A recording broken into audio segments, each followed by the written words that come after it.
નવરાત્રિના પાસ ઉપર જીએસટી લાગ્યું છે એ યોગ્ય નથી. આપણે નવરાત્રિના પાસ ઉપર જીએસટી ના લાગવું જોઈએ. બધી વસ્તુમાં જીએસટી છે, નવરાત્રિમાં ન લાગવું જોઈએ.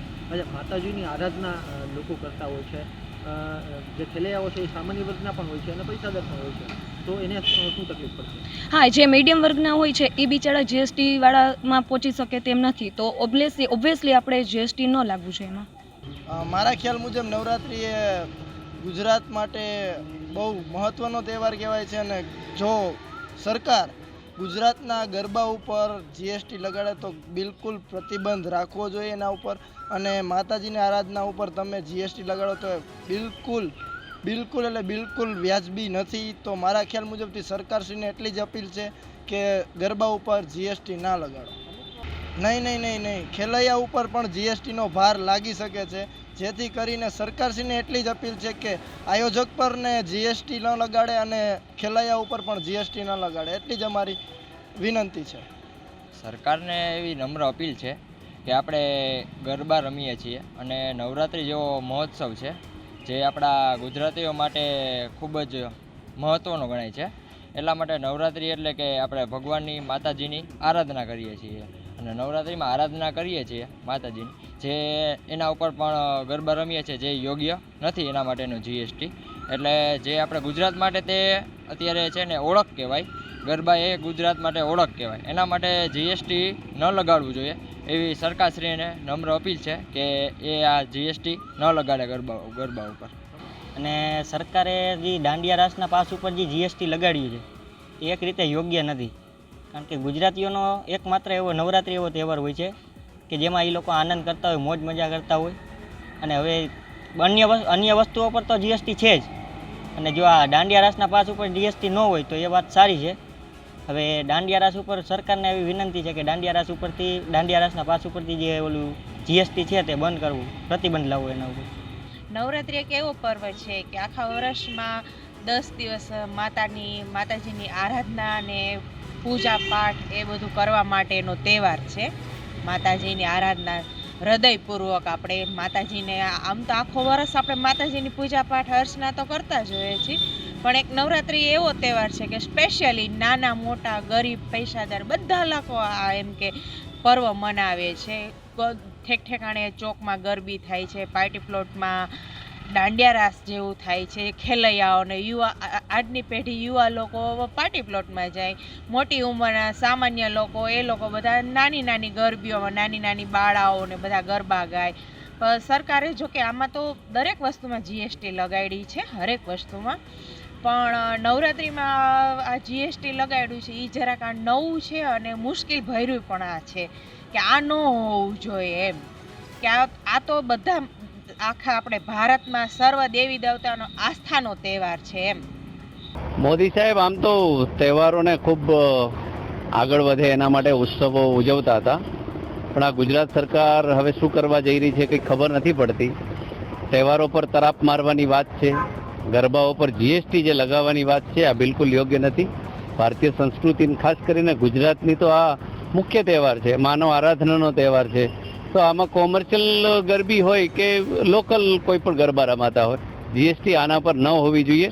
માત્ર એકવાર તો આ ઉત્સવ આવતો હોય અને 10 દિવસ લોકો ઉત્સાહથી રમતા હોય, ઘૂમતા હોય, આનંદ કરતા હોય, હવે એમાં પણ ટેક્સ ભરવાનું આ તો યોગ્ય નથી. એટલે સરકારે આમાં વિચારી અને હું માનું છું કે ગરબાને જીએસટી મુક્ત જ રાખવું જોઈએ.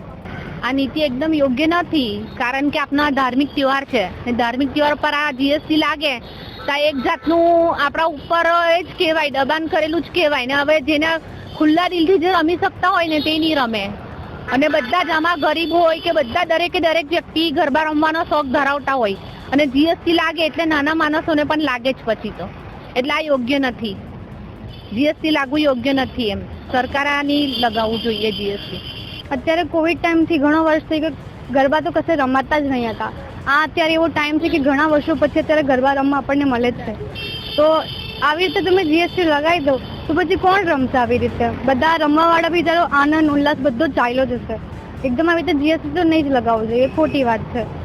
बिल्कुल योग्य नहीं है। जो देश के प्रधानमंत्री हैं खुद माता की उपासना करते हैं, 8-10 दिन उपवास रखते हैं, निर्जला करते हैं, उसके बावजूद अगर गुजरात के सबसे बड़ा गरबा त्योहार है लोग इसमें अपने परिवार के साथ जाके आनंद उल्लास मनाते हैं, गरबा का ही खुशियां मनाते हैं परिवार के साथ। 2 साल से कोरोना काल के कारण गरबा बंद था और कपड़ा जो बनता है गरबा का खेलने के लिए, तो कपड़ा तो वही है जिसमें सरकार पहले से ही जीएसटी लगा के रखी है। अब 5% 12% अलग से जीएसटी लगाई गई, टिकट में 18% जीएसटी लगाएगी। तो आम पब्लिक पे बोझ जा रहा है। जो भी टिकट वहां खरीदने जाएगा वो आम पब्लिक पे जाता है। तो सरकार कम से कम खेल है उसको तो छोड़ दे, बाकी तो सभी में जीएसटी लगा दिया सरकार, तो उससे सरकार अपना भलन पोषण करे। लेकिन जो प्रजा के हित के, सरकार का समाज के हित के लिए है, उस पर थोड़ा जीएसटी में सहूलियत देना चाहिए। जैसे कि देखा जाए कि अब की बार जो नवरात्रि जो स्टेट गवर्नमेंट है, जो हमारी गुजरात राज्य सरकार है, उनके द्वारा अब की बार परमिशन प्रॉपर्ली दी गई है, ठीक है। तो अभी जैसा कि गवर्नमेंट ने, स्टेट गवर्नमेंट ने, और ये जो जीएसटी वो सेंट्रल गवर्नमेंट लगाती है, जो स्टेट गवर्नमेंट है उन्होंने जो गरबा के जो पासिस है उस पर 18% जीएसटी दिया गया है। जैसा कि हम जाने कि जो भी एक नॉर्मल एक पर्सन होता है, जैसे कोई यूथ, कॉलेजर या स्कूल गाइज जो भी होते हैं, उनकी पॉकेट मनी में से वो ज़्यादा से ज़्यादा 2 से 3 हज़ार रुपये एफर्ट कर सकते हैं। पर अभी देखा जाए तो एक नॉर्मली पासिस 4 से 5 हज़ार के आ रहे हैं, जिस पर 18% जीएसटी ये एक यूथ एफर्ट नहीं कर पाएगा। तो जो राज्य सरकार है उससे हम एक ही निवेदन करना चाहेंगे कि प्लीज़ आप ये जो जीएसटी है उसको थोड़ा कम कर दीजिए। हम ये नहीं करें कि आप हटा दीजिए, हम ये भी नहीं करें कि स्टेट गवर्नमेंट जो है उनको लॉस हो। हमने कह रहे हैं कि स्टेट गवर्नमेंट कम कर दे या पूरा ही हटा दे। जी बिल्कुल, हम चाहेंगे कि कुछ प्रतिशत जो जैसे कि 18% लगाए गए हैं, 18% तक कुछ कम कर दें। अगर जीएसटी अगर कुछ कम करते हैं, ठीक है, अगर जीएसटी कम करते हैं तो उस पर देखा जाएगा और एक बार देखा जाएगा कि 18% जो जीएसटी जो उन्होंने लगाई है, अगर कुछ जीएसटी के परसेंट कम होता है तो जो बिल्कुल जैसे कि हम हर साल खेलते हैं, अब की बार भी हम जाएंगे खेलने, हम मना नहीं कर रहे। अगर कम नहीं हुआ तो क्या करोगे? कम नहीं हुआ तो फिर देखेंगे हम अपने जो सोसाइटीज़ होते हैं, जो घर में जो फैमिलीज़ जो गरबाज होते हैं उसमें हम अटेंड करेंगे, हम उनमें खेलेंगे, लेकिन हम उनमें नहीं जाएंगे। अगर इस प्रकार की अगर स्टेट गवर्नमेंट 18% जीएसटी लगाती है, हम उनमें नहीं जाएंगे। ऐसे देखने जाए तो 3 साल बाद जो हो रहा है नवरात्रि हमारे यहाँ पर, ऐसे तो शेरी गरबा भी इतने कोई ख़ास तरीके से हुआ नहीं था लास्ट ईयर। तो जिस तरह से हम देखने जाए कि हमें भाव कम होने चाहिए, क्योंकि अभी अभी हम कोविड से बाहर आए हैं, तो उसके हिसाब से कम होने चाहिए, उसके वजह बढ़ रहे हैं, और वो भी 18%। 1-2% होता, 4% होता तो भी समझ में आता था, बट 18% ये काफ़ी बड़ा अमाउंट है। और कहीं ना कहीं खिलाड़ियों का मज़ा किरकिरा कर रहा है ये चीज़। तो मैं चाहूँगा, सरकार से विनती है कि ये यहाँ पर एक कमाने का फंडा जो है वो बाजू पे रखे और શ્રદ્ધા को ज़्यादा महत्व दे। સૌથી પહેલાં તો નવરાત્રિને એક કોમર્શિયલાઇઝ કરી દીધું છે, એક નવરાત્રિ એક બિઝનેસ બનાવી દીધું છે અને આ બિઝનેસને બંધ કરવાની ખૂબ જરૂર છે। જે રીતે નવરાત્રિ આવે છે તો મોટા મોટા ગરબા આયોજકો મોટા મોટા ગ્રાઉન્ડ હાયર કરીને આ નવરાત્રિનું આયોજન કરે, ત્યાં પાસના પૈસા લેવામાં આવે છે। હવે સરકારે જીએસટી નાખ્યું છે, આમ કોમન મેન પર વધારે દબાવ હતો, એના કરતાં વધારે દબાવ આવી ગયો। જે ગરબા ખેલૈયાઓ છે એમને સૌથી વધારે આ વખતે ટેન્શન રહેવાનું છે, કેમ કે જે રીતે પૈસા લેવામાં આવતા હતા એના કરતાં હવે ડબલ પૈસા આપવા પડશે। પ્રધાનમંત્રી નરેન્દ્ર મોદીજી બી માતાજીની શક્તિ, માતાજીની આરાધના ખૂબ નવરાત્રિમાં જે કરે છે એવી કોઈ નહીં કરતો। તો મારી સરકારને એક આશા છે, કેમ કે જે નિરાશામાં જે ગરબા ખેલૈયાઓ જતા રહ્યા છે, અમે આશા રાખીએ કે આ જીએસટીનું જે સરકારે નાખ્યું છે, મહેરબાની કરીને આ પાછું લે, કેમ કે ગરબા ખેલૈયાઓ ગરબા ગ્રાઉન્ડ પર જશે તો આ ડબલ પૈસા આપવા પડશે। એના કરતાં ગરબા ખેલૈયાઓ માટે સરકારે વિચારવું જોઈએ અને જે સરકારે જે નિર્ણય લીધો છે એ પાછો લેવું પડશે, કેમ કે જે રીતે વડોદરામાં વિરોધ થઈ રહ્યો છે, ગરબા આયોજકો બી વિરોધ કરી રહ્યા છે ખેલૈયાઓ માટે, તો આ એક સારી વાત છે। અને સરકારે આ જે બહાર પાડ્યો છે જીએસટી નામનો એક, હું તો રાક્ષસ જ કહીશ, કેમ કે જે રીતે ગરબા આયોજકો સામે આવ્યા છે એવી રીતે ગરબા ખેલૈયાઓ બી એમને સપોર્ટ કરે છે અને સરકારે આ નિર્ણય પાછો લેવું પડશે। આવી તમામ જે ગરબા ખેલૈયાઓ છે વડોદરાના, એમની માંગ છે। આ તદ્દન વિરોધાભાસ કહેવામાં આવે, કારણ કે અનાજ છે, દાળ છે, કઠોળ છે કે કોઈપણ ચીજ વસ્તુઓની અંદર જ્યારે સરકાર જીએસટીનો ઉમેરો કરતી હોય ત્યારે એ વ્યાજબી ગણવામાં આવે છે, પરંતુ ગરબા એટલે એક માની આરાધના કરવાનો ઉત્સવ છે અને આવા પ્રકારના સમયે જે જીએસટી લાગે છે ખૂબ દુઃખદ બાબત કહેવામાં આવે છે। આનો અમે સખત વિરોધ કરીએ છીએ। નિલેશ। આ એક બિલકુલ ખોટી વસ્તુ છે, કારણ કે 2 વર્ષથી અમે જે ખેલૈયાઓ છે ગરબાની જે રમઝટ છે ખાલી શેરીઓમાં જ મનાઈ ચૂક્યા છે. આ વખતે અમને ગ્રાઉન્ડમાં મોટી પ્રમાણમાં ગરબા રમવાની, રમઝટ રમવાની મજા આવવાની છે. પરંતુ જે રીતે સરકાર દ્વારા 18% GST લગાવ્યું છે, જેના કારણે પહેલાંથી જ કોરોનાએ મોંઘવારી વધારે નાખી હતી, પેટ્રોલના ભાવ વધી રહ્યા, સાથે જ હવે આ ગરબા પર પણ GST લગાવશે તો અમે ખેલૈયા કેવી રીતે રમીશું? કારણ કે એક ગ્રુપ તરીકે અમે જતા હોઈએ છીએ, પરંતુ જે આટલા મોંઘા પાસીસ છે ને સાથે જ પેટ્રોલ આટલા દૂર જ્યારે જવાનું હોતું હોય છે તો પેટ્રોલ પણ એટલું અમારું બળતું હોય છે, એટલે આ એક યોગ્ય નિર્ણય નથી. GST લાગ્યું છે એ સારી વસ્તુ છે, પણ બાળકોને બધા જે ગરબા ગાવા જાય છે એ પાર્ટી પ્લોટોમાં જે જતા હતા એ ઓછા થઈ જશે અને એ લોકોને મોંઘું પડશે.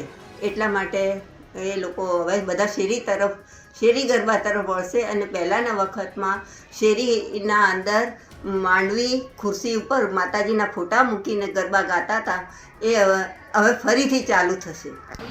ખરેખર તો ના જ હોવું જોઈએ, કેમ કે અમે જ્યારે પાર્ટી પ્લોટમાં કે ગમે ત્યાં રમવા જઈએ તો ત્યાં ખાણીપીણી ઉપર હોય છે, પાર્ટી પ્લોટ પછી ટિકિટ લઈએ છીએ એની પર બી હોય છે. હવે જો GST લગાવવામાં આવે તો અમારે ટિકિટો ખર્ચો પણ વધી જાય, વત્તા કે અમે પરિવાર સાથે જઈએ કે 10 જણા જઈએ તો પરિવારમાં 10 સભ્યો છે, 10 સભ્યો જઈએ તો અમારે વધુ ખર્ચો થઈ જાય. એના કરતાં પછી અમારે થોડું વિચારવું પડે, ત્યાં જવામાં પણ વિચારવું પડે અમારે. ગરબા તો ગુજરાતીઓનો રાષ્ટ્રીય નેશનલ ફેસ્ટિવલ છે, તો ગરબામાં GST યોગ્ય નથી. આપણે ખાવા પીવામાં, શોપિંગમાં બધામાં GST છે, તો મોંઘવારી આટલી બધી વધી ગઈ છે અને ગરબામાં પણ GST લાગી જશે તો ગુજરાતીઓને ફેસ્ટિવલ સેલિબ્રેટ કેમ કરીને કરવાનો? તો યોગ્ય નથી GST. પહેલાં તો સૌપ્રથમ જો ગરબાની વાત કરીએ તો ગરબા ગુજરાતના ફેવરેટ ગણાય છે.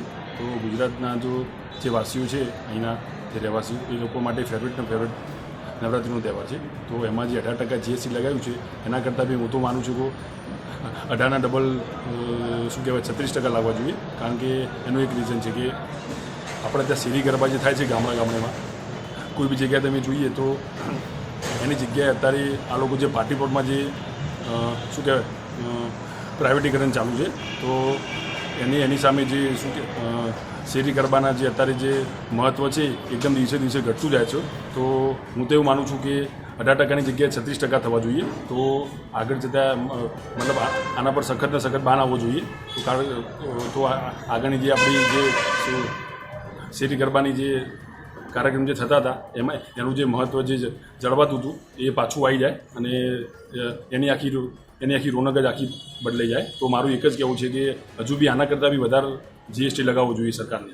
ગરબા ઉપર જે GST લાગ્યું છે ને, જે પાર્ટી પ્લોટોનો મત જે ગરબા થાય છે ને, એ જે GST લાગ્યું છે એ યોગ્ય જ છે. અને આપણા જે દેશી ગરબા હતા ને જે એ ગરબા વધુ પ્રમાણમાં થાય એ યોગ્ય છે.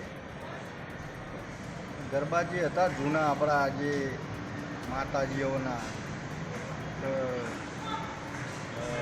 પતઈ રાજા ગરબડિયા રે ગોરાઓ જની રે ગલે ગાડીઓ, એ જે જૂનું હતું એ આપણું કલ્ચર, જે હિન્દુ સંસ્કૃતિનું એ આપણું પાછું આવે ને એમાં આનંદ એમાં છે જૂના ગરબાઓમાં જે આપણા જે દેશી હતા. જે ગરબા ઉપર GST લગાવવામાં આવ્યું છે તો શું આપનું માનવું છે કે GST હોવું જોઈએ કે કેમ?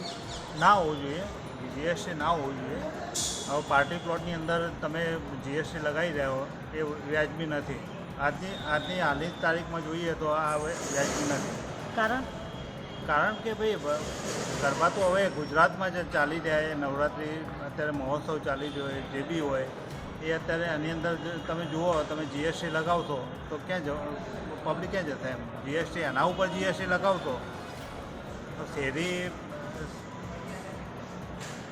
શેરીના તમે કહેતા હોય કે શેરી ગરબા થઈ જાય કે જે બી થતા હોય અને પાર્ટી પ્લોટમાં થતા હોય, તમે એના ઉપર GST લગાવશો તો પબ્લિક ક્યાં જશે? એમ ગરબા એટલે મા શક્તિની ઉપાસના, જેમાં બેન દીકરીઓ જાગરણ કરીને રાત્રે ગરબા આપણી સંસ્કૃતિનો એ કરતા હતા, કે આજે એનું વેપારીકરણ થઈ ગયું. જે 18% GST લાગ્યું છે એના બદલે 36% GST લાગવું જોઈએ. કારણ કે આ આપણે સંસ્કૃતિને પછીની તરફ લઈ ગયા છે વેપારીકરણ કરીને.